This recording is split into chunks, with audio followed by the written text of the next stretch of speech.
I'm the CEO and co-founder of Coinsilium, which is a company that has been active now overall since 2014 in London, and I started in 2013 out of Hong Kong, and we have been investing in 17 blockchain companies since then. And I was, as it was said, I was nominated, and Sitcoin was nominated among the top 3 most influential investors in 2014, but to be honest, in 2014 there were not so many investors in this space. I don't know if I have slides. I have a lot of figures in my slides, so hopefully we have the slides because there are a few charts and figures that I wanted to present to you and talk about ICO data. But just to give you a quick intro as well about Coinsilium, we are a venture builder and we are accelerating startups and financing startups in this space.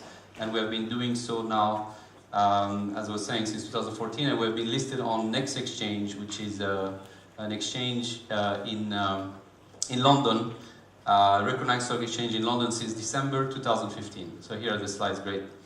I changed a little bit the title of my speech because the initial speech that I started working on earlier this year was presented in a few events, and now I wanted to focus more on the new challenges that are being faced by both entrepreneurs and investors in this space. I think it's quite important to see that this is a whole ecosystem of entrepreneurs and investors, and so I was going to speak to you about these new roles and challenges in this space.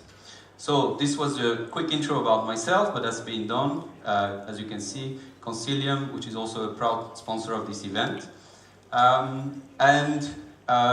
Just moving on to blockchain, which of course all of you know, but what was really important, I think, at some point is that Harvard Business Review has been labeling blockchain as a foundational technology. So what does that mean? It means that blockchain is going to have a long-term impact on our society. I was said by previous speakers here, we expect blockchain to affect a whole range of sectors, industries, and even our daily lives, about how we interact with value, how we interact with different systems. So this is just to show you a few of the investors that came into this space, mainly for the last 2 years.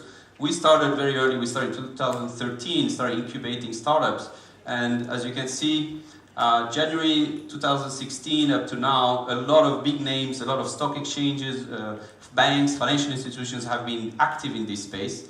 And they have been investing, and they've been also doing what we call acqui-hiring, which is basically buying out startups to make sure they get the talent, because there is a real scarcity of talent in this space. So when we started, we could invest in this type of companies, which were what we would call the transactional companies, the first generation up in this table: financial services, payment, trading and markets, and remittances. And lately, we have been able to look at a more diverse range of companies and startups in security, data, smart contracts, Internet of Things, which have been enabled by new blockchains, by new technologies, and also by a tremendous number of new startups in this space, very, very active, very dynamic. So this is just a chart to show a few companies we either invested or work with or advise, and the different sectors of the economy, really, that are being affected by blockchain opportunities and that are being changed and disrupted by these new technologies. So this is just a quick outlook, and I will go into more details a bit later. But you can see a few companies here. RSK, important company for us. We were the first seed investor in RSK, a smart contract platform which is actually validated by the Bitcoin network. Factom, also extremely active in the world of mortgages, mainly in the US, billion-dollar industry. And our latest investment, which we call pre-ICO investments, Indoors and Coindash. Now, what happened this year, there's been a huge increase in interest in this space, but there's also been a shift in the dominance of crypto markets. So as you can see in this graph on the left there, Bitcoin used to be the dominant cryptocurrency in the world since the world of cryptocurrency started, which basically with Bitcoin, and it remains the most important and the big reference, but we can see that it started losing market share, if you will, compared to the other cryptocurrencies, so for example, Ripple or Ethereum. And this happened in June 2017. And here we can see this huge spike as well of the market cap, the global market cap of cryptocurrencies, which reached about $170 billion. And these both happened this year, so it's a very recent event. And at the same time, when all these new altcoins, we call them altcoins, alternative currencies, came into the market, at the same time we saw the number of investment directly from the crowd through a system we call token sale actually being larger than the investment through traditional VCs and investors. So this was happening this year, as I was saying, and here just a few examples of how we call it ICOs or token sales. Golem, November raised 8.6 million, Kutum, March raised 15, Cosmos, etc. So the trend has been accelerating, more and more companies coming in this space and raising more and more funds.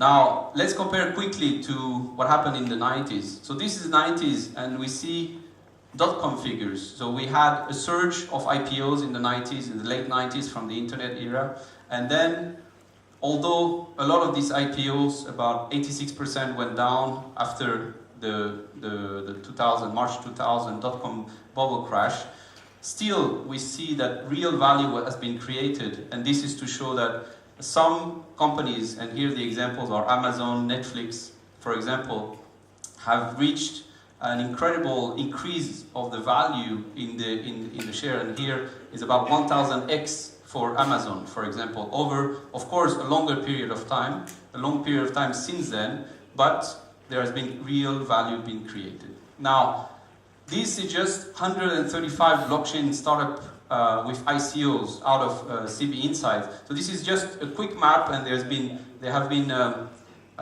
let's say, separated into sectors, industry sectors. And as well, here we see the Google search trend for terms like ICO, Ethereum. So this is to show the spike of interest and the numbers of ICOs now in the market. I'm sorry it's not very clear, but I can share the presentation later. So what are these challenges for blockchain entrepreneurs? So the additional challenges that happen that they have to face in this space.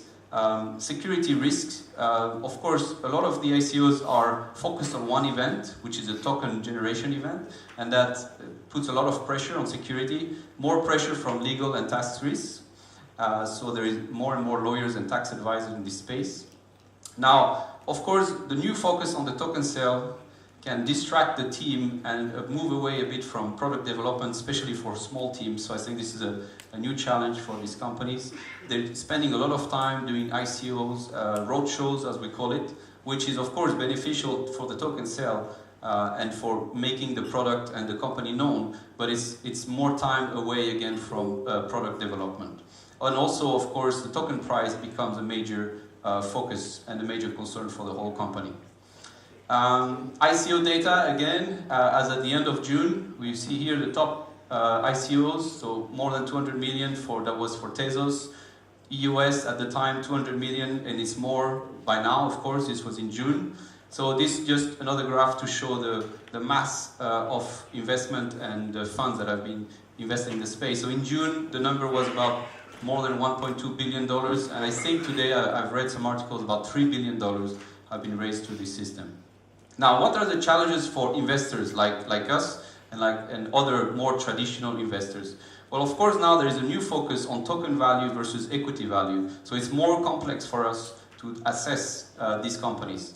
The token utility and the token price become a major concern. Before, we were mainly looking at equity. The regulatory environment is unclear, but hopefully there are solutions, and we are in a country where there are this type of solution coming up. This undefined relationship between the token issuer and the token buyer, the fact that this relationship is not yet clear, this is we're still early in the process. Sometimes a good team may use the wrong token models. You know, if you speak to a lot of VCs, the team is the most important when assessing a project, but now the token model is also extremely important, especially for all these projects doing token sales. And then of course you have all the external events, ICO bans, regulations, security issues, which can adversely affect the token price again.